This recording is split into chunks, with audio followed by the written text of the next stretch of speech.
Começa agora mais um programa Entrevista aqui pela TV Câmara Bauru e o nosso convidado hoje é um especialista em mídias digitais. Paulo Milrel é presidente da Associação Brasileira dos Agentes Digitais Regional Interior Paulista. Paulo, seja bem-vindo à TV Câmara. Obrigado pelo convite. O assunto é vasto, né? Existe um grande questionamento, para começar, sobre a possibilidade de que as mídias digitais venham a engolir as mídias tradicionais. Chamadas mídias tradicionais seriam rádio, televisão e jornais impressos. O fato que a internet está aí, já existe uma produção muito grande na internet. Antigamente existia apenas a transferência do material que era produzido pela mídia tradicional, copiava e colava, né, na internet. Transposição. Agora não, agora já existe um mercado forte de produção exclusiva para a internet, seja vídeo, seja áudio e texto. Mas eu queria falar sobre essa possibilidade, né, ou esse questionamento a respeito da continuidade ou da crise pela qual passam os meios tradicionais. Que novo panorama é esse que vem surgindo ou que já surgiu há alguns anos com a internet? O fortalecimento da web. Nós temos que entender o mercado de comunicação, a indústria da comunicação, como uma indústria que, com o advento do digital, ela se transforma e cada vez ela se transforma mais rápido. Nós temos sempre, com o nascimento de novas tecnologias que suportam o relacionamento de usuários, os próprios consumidores, os usuários, aderindo muito rapidamente a essa tecnologia e transformando também junto essa plataforma de comunicação. Então a gente vê isso muito hoje nas redes sociais, que eu acho que é o que é mais forte, mas a gente vê também a mudança do comportamento do usuário que antes utilizava um tipo de veículo e utiliza outro. O hábito começa a mudar. Então, o mais importante de tudo é que a questão do hábito e o comportamento do novo consumidor, o novo usuário, que passa a ser diferente daquele que já existia. Então, claro, a gente tem uma plataforma de consumidores, usuários, que ainda vão ler o jornal impresso, ainda vão assistir a televisão da mesma forma que assistiam antes, escutar o rádio, mas a gente tem um novo consumidor que quer, com hábitos novos, ter um conteúdo de uma forma diferenciada. Talvez o conteúdo mais sob demanda, aquele conteúdo naquele horário que ele quer, no momento que ele quer, na plataforma que ele quer. E como cada vez mais, não só no mundo, mas no Brasil também, o usuário carrega uma ferramenta de comunicação muito poderosa, que é o seu celular, é o seu smartphone, ele quer ter o conteúdo cada vez mais próximo de si e a qualquer momento. Então, a gente pode imaginar que existe, de certa forma, uma mudança e uma crise para o modelo tradicional, mas a gente também tem que enxergar que existe uma grande oportunidade para que eu leve o jornalismo, a comunicação, o entretenimento para esses novos dispositivos que cada vez são mais móveis. Uma forma das próprias empresas de comunicação se manterem, entre aspas, aí, no gosto do povo. Eu conheço jornais impressos cujo material é muito mais acessado pela internet, então é muito mais conhecido o seu site ou suas ferramentas aí de divulgação de notícias pela web do que propriamente pelo seu material impresso. Sem dúvida. E talvez o jornal tenha o maior problema nessa mudança, que é o suporte midiático, o papel. Cada vez mais a gente tem o conteúdo acessando dispositivos eletrônicos, a TV se mantém muito fácil por isso, eu vou sempre ter uma TV dentro da minha casa, ou mais, né? Hoje em dia tem mais de uma TV, o rádio está no meu carro, mas é muito difícil eu carregar o papel e ter o hábito do papel. Então eu tenho um filho de 6 anos, que ele pega o meu tablet, meu iPad, ele brinca, acessa, faz parte do hábito dele usar diariamente. A partir do momento que ele começar a consumir a informação, o que vai ser mais natural para ele? Usar esse dispositivo ou voltar para o papel? Claro, ele ainda continua lendo os livrinhos, mas o que é mais interativo, o que ele vai mais gostar de fazer? Então, é uma mudança que é também uma grande oportunidade. Os veículos precisam entender isso. O problema é o modelo de negócio do que os veículos têm hoje, que aí se constitui no modelo de muitos anos, da mesma forma, sem grande mudança. Na televisão, por exemplo, é um modelo de mais de 50 anos atrás, desde quando ela surgiu no Brasil, nunca mais houve nenhuma reformulação. Exatamente. E aí vem a TV digital como um advento aí para criar uma grande mudança e uma grande transformação. Mas o que ela trouxe? Para a maioria das pessoas ficou marcado que a TV digital é simplesmente uma alta definição na imagem, ponto. E ela é muito mais que isso. A tecnologia da TV digital permite o two-way, os dois caminhos. Eu não preciso mais só receber a informação, mas eu posso interagir com essa informação. Essa é a grande possibilidade que dá a TV digital. Então eu, de repente, estou assistindo um programa, gostei daquele programa, ali é sob demanda para mim, no horário que eu quero assistir, assisto, vejo a Lidiane, acho muito interessante o colar da Lidiane, e de repente eu clico para aquele programa, vou para um site de e-commerce na própria televisão, compro esse produto, volto e continuo assistindo esse programa. Isso é TV digital. E também a possibilidade que a TV digital dá para um único canal ser multicanal. De repente eu estou no canal de televisão da rede tal e consigo ter múltiplos canais ali mesmo. Então olha a transformação no modelo. Além de eu exigir ter equipes diferenciadas, uma estrutura de equipe nova, uma estrutura de capacitação dessa equipe totalmente diferente, que é a produção de conteúdo, que é a produção de plataforma tecnológica para e-commerce, que é a produção de um outro modelo de negócio para a TV. Era justamente nesse ponto que você comentou agora, a questão da equipe, da preparação dela. O profissional hoje da comunicação, ele está preparado? O que você observa de uma forma geral para essa convergência midiática? Eu acho que há uma grande discussão, eu acho que há uma grande preocupação justamente porque não há uma grande preparação, capacitação ainda. A gente vê que a grade curricular nas universidades ainda é uma grade que não se adapta na velocidade necessária para o processo aí de transformação da comunicação. Então, o próprio acadêmico que muitas vezes está lá dentro da universidade, ele não se adaptou, ele não acompanhou esse movimento, essa mudança. Então você vê grades que ainda não falam tanto e não dão tanto atenção para o digital. E ainda continua então criando aí novos profissionais que vão continuar trabalhando a transposição de conteúdo. Um conteúdo que passa a não ser interessante. Então é uma quebra de paradigma muito grande, né? Como eu posso imaginar que eu vou lidar com isso frente ao anunciante que é aquele que banca toda a estrutura do meu modelo de negócio? Como eu vou, por exemplo, no caso do rádio, como é que eu vou oferecer aquele programa que é das 8 horas da manhã para qualquer um a qualquer horário? Então é um desafio muito grande e também que eu não necessite utilizar o meu próprio player de rádio no meu carro ou em casa para escutar esse rádio, mas eu possa ver isso no meu celular, no meu tablet, no meu computador a hora que eu quiser. Então é uma mudança de paradigma muito grande, mas os veículos estão demorando muito para se preocupar com isso e é importante porque o novo consumidor tem novos hábitos e esses novos hábitos não são os mesmos anteriores. A que você acredita essa demora, nessa mudança de comportamento? Falta de informação ou falta de preparação técnica, medo, comodismo? A gente tem observado um enxugamento muito grande nas redações das mídias tradicionais e muitos profissionais já muito gabaritados, 20, 30 anos de mercado, o que eu vou fazer da vida agora? Vai para a internet, mas como vou fazer isso, né? Nós falamos de mais ou menos 16 anos de internet no Brasil, mas temos uma geração digital já, de usuários que nasceram com a internet, estão com 16 anos, ou tinham 5, 10 anos, estão com 20, 25 anos. Nós vemos essa mudança e achamos que tudo está consolidado, amadurecido, mas ainda há um momento muito novo para todo mundo. Há um momento de se consolidar um novo modelo de negócio. Então essa migração e esse gap que existe entre esses dois modelos, sempre vai existir crise, não tem como. Talvez exista nos veículos ainda uma reticência em migrar, porque há uma sustentação do modelo de negócio dele ainda do jeito que é. Então há o anunciante que ainda tem uma visão de sustentar o modelo do jeito que é. Então tem que se mudar. Talvez quem comanda as empresas, as grandes empresas no Brasil, ainda não tem essa nova cultura digital e aí por isso talvez demore um pouco mais, mas isso aí hoje não tem como mais se sustentar nos próximos anos e atualmente já tem mudado muito, né? Você observa o trabalho que é feito na internet nos outros países, a comunicação, o formato da comunicação que está sendo feito no Brasil, ele está em consonância com o que está sendo feito lá fora? O que você observa nesse sentido? Então, o Brasil tem mais ou menos, acho que pelas últimas estatísticas, 35% da sua população que acessa a internet. Então, um pouco mais de 1/3 talvez da população acessa. Nós temos um país continental onde esse acesso é extremamente concentrado em grandes centros e principalmente no Sudeste.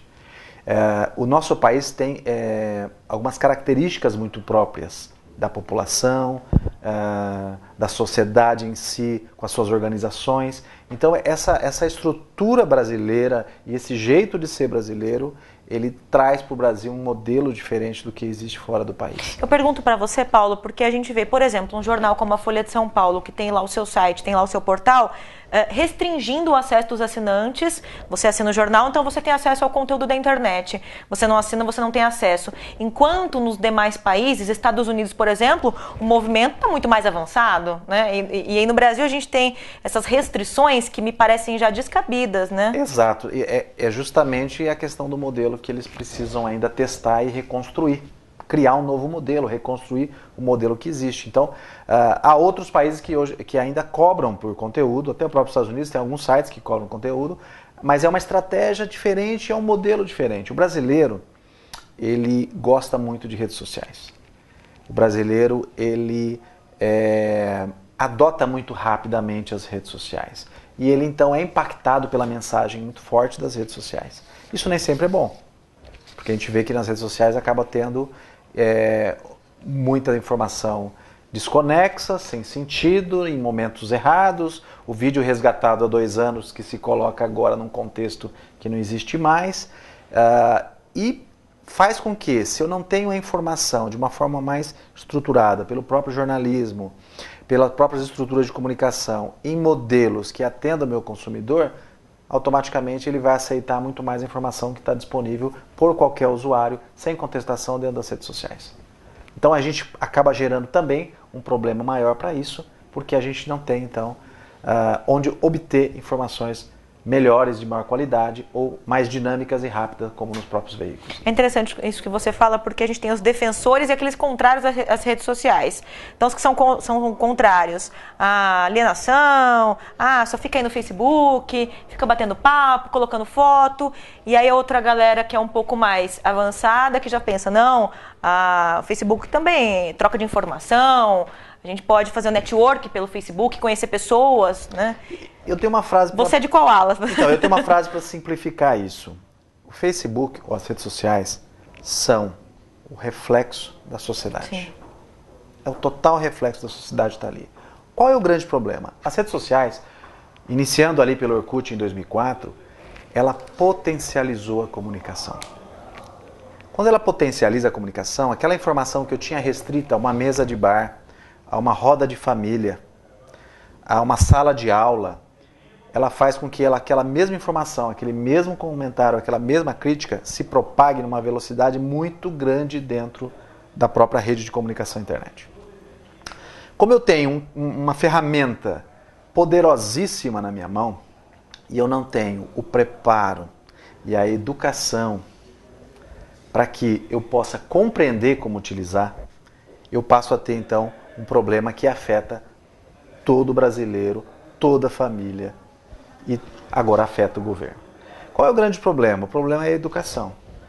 Talvez a gente tenha visto nos últimos 10 anos de redes sociais, a família onde seus pais disseram assim, as redes sociais é coisa para criança, é coisa para adolescente, não é para mim. Meu filho entra, mas deixa ele lá. Isso na época do Orkut, né? Na época do Orkut. Porque agora a avó tá no Facebook. Mas na época do Falo isso porque a minha tá no Facebook. Então, mas na época do Orkut a avó também estava. Era a geração dos pais de quem estavam, não eram dos avós. Os avós entraram nas redes sociais justamente para falar com os netos que estavam muito distantes e encontrar amigos, porque eles têm tempo. Então quem está na terceira idade, já aposentou normalmente, tem tempo para redes sociais. Agora, aquela geração onde tem que trabalhar, meus filhos têm tempo, eles estão na escola, vão para as redes sociais, mas eu tenho que trabalhar. Isso é perda de tempo. Criou-se um gap onde os pais não entrando nas redes sociais, os pais não conhecendo esse modelo, os pais não participando, eles não educaram seus filhos.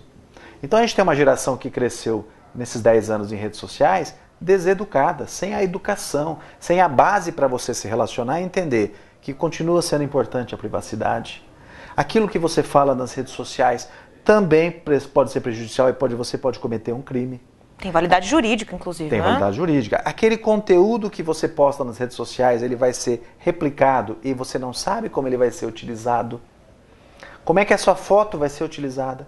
E hoje, cada vez mais, você compreender que todo o conteúdo que você posta nas redes sociais, ele é monitorado pelas empresas, pelo governo, pelas instituições, ele é coletado e todo o conteúdo que você posta, por exemplo, no Facebook, é de propriedade do Facebook, não é de sua propriedade.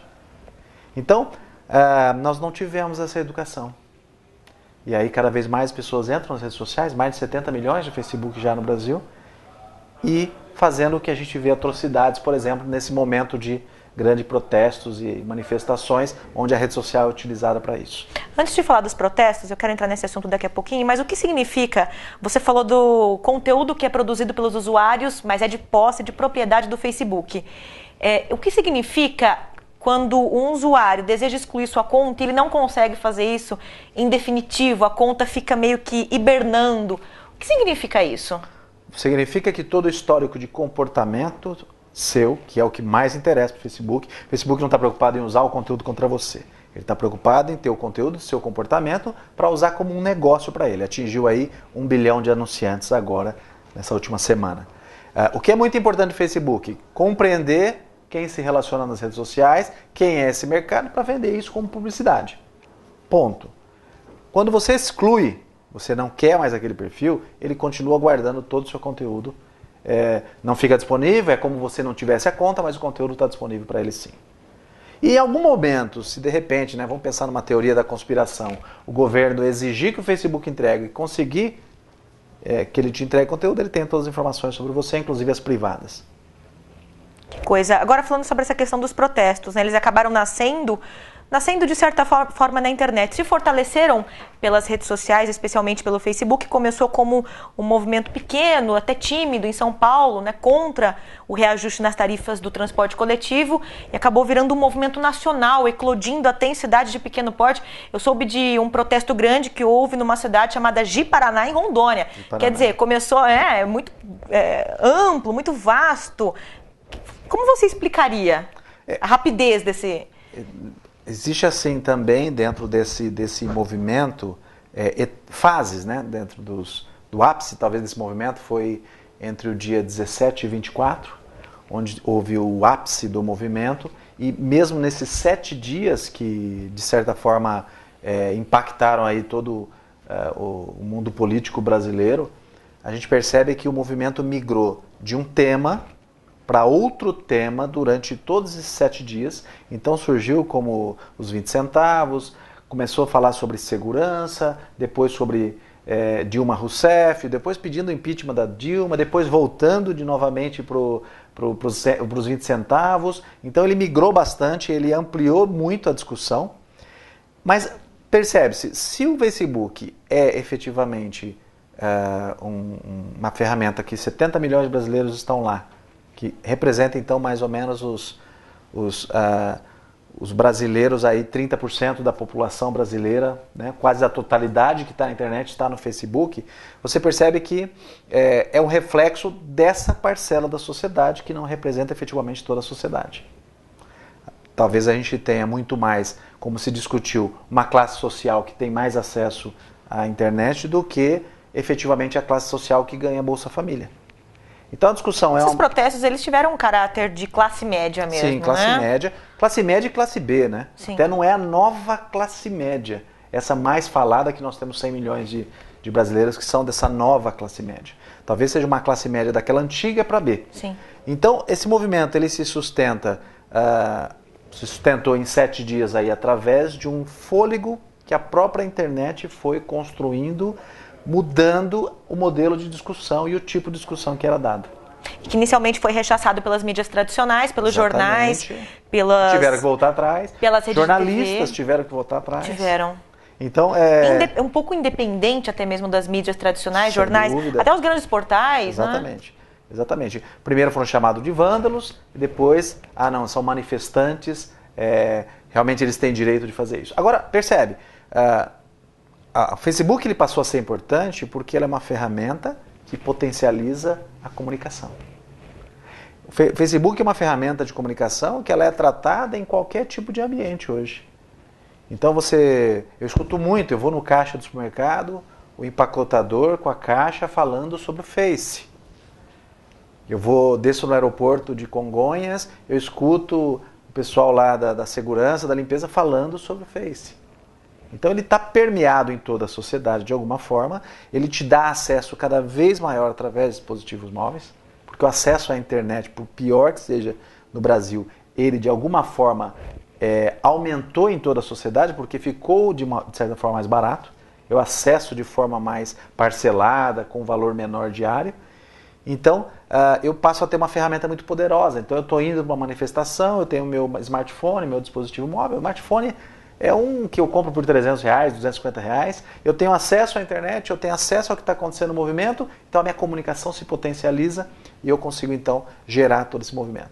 Como aconteceu no Brasil, e acabaram dando exemplo de Egito, Turquia e vários lugares que tiveram movimento, e a discussão, eu vi uma discussão muito boa que diz assim, será que, por mais que sejam momentos diferentes de cada um desses países, será que a discussão não é a mudança no comportamento do ser humano frente a essa comunicação? Que é uma discussão no mundo inteiro, não é mais a questão política do país, mas é a mudança que a comunicação e essas ferramentas de comunicação trouxeram para o ser humano, para o indivíduo. E até de forma subconsciente, inclusive. Até de forma subconsciente. Eu preciso estar conectado. Não existe mais o offline, né? O offline morreu, né? Nós estamos online. E eu preciso estar conectado ao que está acontecendo no mundo. E essa capacidade do Facebook, que muitas dessas empresas, essas mídias tradicionais, das quais falávamos agora há pouco, essa capacidade do Facebook de absorver as outras ferramentas. Então ele começou muito semelhante ao Orkut, que era uma página até estática, que você tinha ali algumas informações sobre você. E aí ele se adaptou ao formato do Twitter, que fazia muito sucesso há uns 2 anos, de notícias e informações ali em tempo real, comentários. Aí absorveu o bate-papo do Messenger. Então, essa capacidade que as empresas de comunicação estão tendo muita dificuldade de ter, o Facebook teve muito rapidamente a absorção de outras ferramentas, trazendo esses usuários para si. E tem um ponto muito simples para isso. É que os veículos tradicionais são broadcast. Eles transmitem o seu conteúdo one way, um caminho só. Estou te entregando esse conteúdo. Nos últimos anos tentaram colocar 0800, tentaram colocar acesse meu Twitter, usando as ferramentas digitais. Mas eu não tenho uma ferramenta e a tecnologia para ter uma ferramenta que eu possa analisar o comportamento do consumidor como o Facebook analisa. O Facebook sabe o que os usuários estão fazendo e o que eles querem. Os veículos tradicionais não adotaram um modelo assim até hoje. Que talvez venha com TV digital, rádio digital, que já teve evento há anos atrás no Brasil, já se tem tecnologia, onde eu poderia no meu player de rádio, não é problema de player, não é problema de hardware, não é problema de tecnologia. É problema de anúncio. Então, anunciantes estão acreditando nessas novas ferramentas? Exatamente. Onde eu poderia no meu player, eu me conectar com o meu ID, com a minha conta no meu carro, e aí vai vir o programa que lá em casa, no meu computador, eu defini que eu ia escutar no rádio tal programa, de tal horário. Eu viajo de carro para São Paulo. Eu poderia estar com minha programação toda pronta, com uma TV digital com alcance muito maior e assistindo toda uma programação que eu pré-defini, até mesmo fazendo o download de parte do conteúdo. Isso é rádio digital. Rádio digital não é o som ficar um pouco melhor. O empresário que investe em publicidade, que investe em propaganda, ele ainda é conservador ou ele já investe em mídia digital? Ele já investe em mídia digital, está crescendo, tanto é que o nosso mercado de agências e agentes está crescendo, mas claro, representa um pequeno pedaço do bolo. Qual é o problema que existe? Os veículos eles mantêm um modelo onde eles sustentam a indústria da publicidade tradicional com comissionamento, que é o chamado BV, ou bônus por veiculação.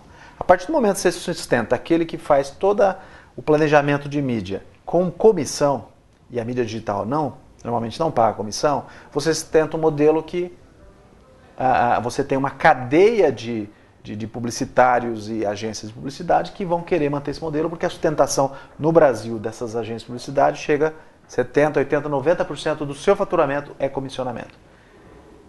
Então, por que eu vou adotar mídias digitais? Por melhor que ela seja, se efetivamente ela não me dá o retorno financeiro, o faturamento para minha agência, como eu tenho hoje com a publicidade tradicional. Então, enquanto esse modelo se sustentar, a rádio, TV, jornal, continuar pagando bônus por veiculação.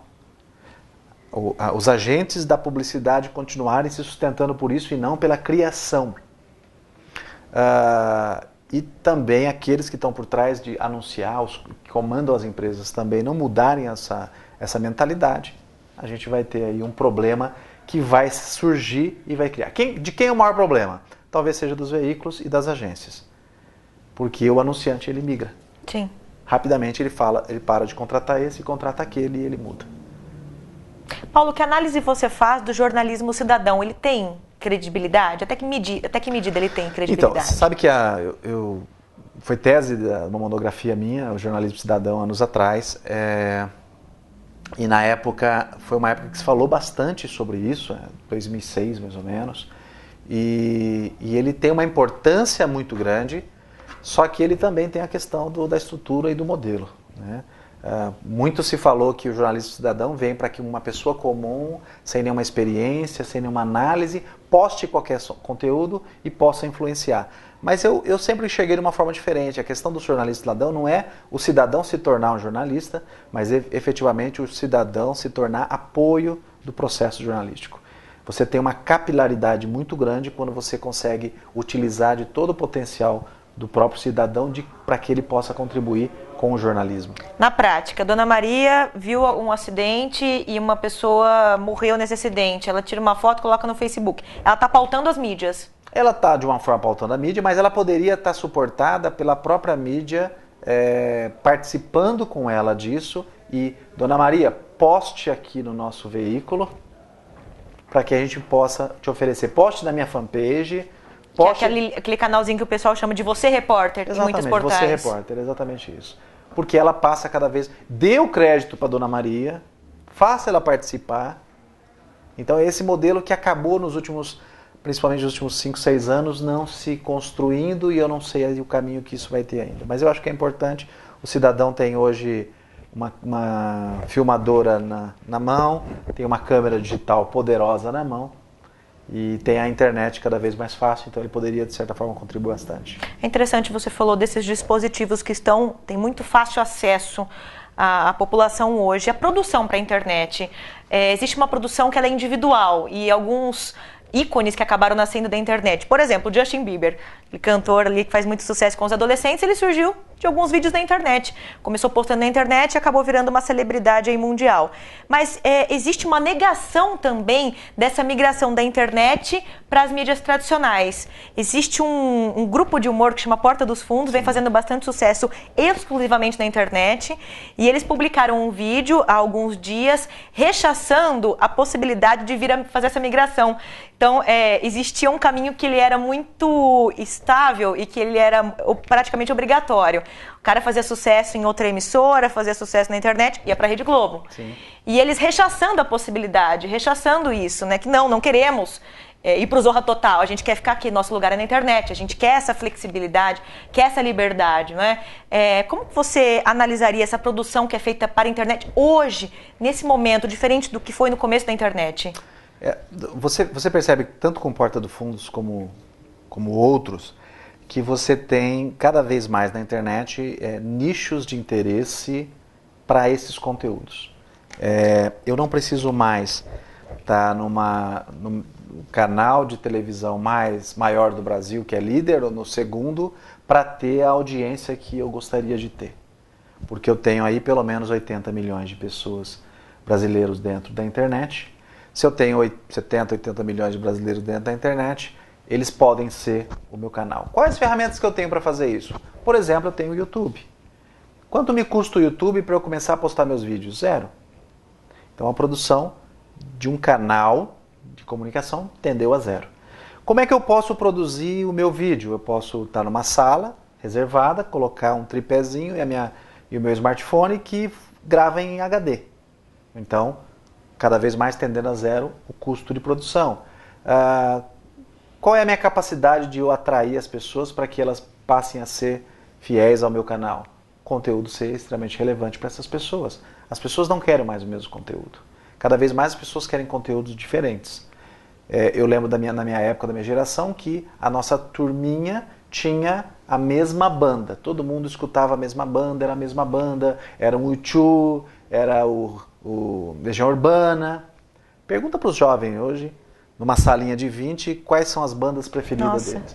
Cada um tem uma banda diferente. Ninguém mais quer ter a mesma banda, a massa não quer seguir a mesma tendência musical e as pessoas querem buscar alternativas. E a gente tem dentro da internet uma possibilidade de buscar alternativa. Então eu, simples cidadão, com ferramentas disponíveis na internet, posso construir minha própria audiência. Eu posso ser líder de audiência em algum conteúdo dentro da própria internet. Quem diz que o meu conteúdo é adequado não é o anunciante, é quem assiste, quem lê. Por isso que a gente vê blogueiros bastante famosos aí, gerando conteúdo e participando de campanhas e influenciando campanhas de grandes marcas, porque as grandes marcas perceberam que eu preciso eleger meus 50, 100 blogueiros, que, por exemplo, é da área de moda, e eles estão impactando o meu consumidor muito mais do que a mídia tradicional está impactando. Estão criando aí audiências que são extremamente importantes. Então, por isso que o desafio dos veículos tradicionais, desse modelo, é grande, né? Ele precisa estar junto com quem ele nunca esteve junto, que era o telespectador, o ouvinte. Parecia que ele estava junto, mas ele nunca esteve junto. Ele apenas falou para esse ouvinte. Ele pouco escutou. Talvez nos últimos 5 anos começou a mudar isso, mas tem muita coisa para fazer ainda. Eu queria que você me dissesse, não sei se você vai ter essa fórmula mágica, mas a pergunta que a gente mais ouve dos profissionais de comunicação, principalmente aqueles que estão deixando as mídias tradicionais de forma obrigatória ou não, ou espontânea, mas a grande pergunta que a gente se faz, inclusive, é como ganhar dinheiro com comunicação na internet. Eu sou uma profissional da comunicação, não estou conseguindo mais me inserir nas mídias tradicionais. Você tem essa fórmula mágica pra gente, Paulo? Talvez não seja na internet fazendo exatamente o que você fazia na mídia tradicional, da mesma forma, do mesmo modelo e com o mesmo produto que você era. Talvez dentro das mídias digitais você tenha que construir um modelo novo com vários produtos, com várias